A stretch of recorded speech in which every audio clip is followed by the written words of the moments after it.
તારી રાણને ગાલું હું? અમારા સમાજની માં બેન છોકરીઓ પર તું ગાળો બોલે તો બેન છો તું તને કહેવા માંગુ છું કે હું એ સમાજને નહીં કહેવા માંગતો. પેલા તમે આ વિડીયો જોઈ લો, બરાબર? ધ્યાનથી જોજો. તમારી બેન ને 14 આદિવાસી વિડીયો તમે જોયો ને તો મારું એટલું કેવું છે કે તારી માને લંડે ઘાલું. તારે કોઈ બી વિશે વિરોધ હતો તો તું એની સાથે મેટર તારું ક્લોઝ તું કરી શકતો હતો. અમારા આદિવાસી સમાજ ઉપર તું આવે તો અમે કોઈથી કાયર નથી. તારી બેનને લંડે ઘાલું તારી માને ચોધું. અમે એક આદિવાસી છે.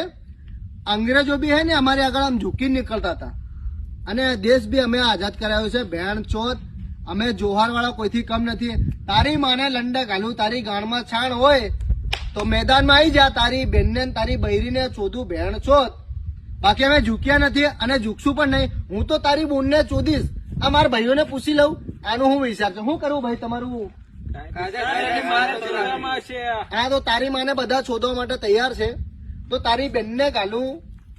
તારી માપમાં રહેજે, ઓકાતમાં રહેજે. તારી બેનને તો છોદા છે ફાઇનલમાં. અને મારા જો આદિવાસી ભાઈ જો એક બાપના હોય તો આ વિડીયો ફૂલ શેર કરજો. એને ખબર પડે કે ભેણ શોધ આદિવાસી કમ નહીં. બાકી જય જોહર, જય આદિવાસી.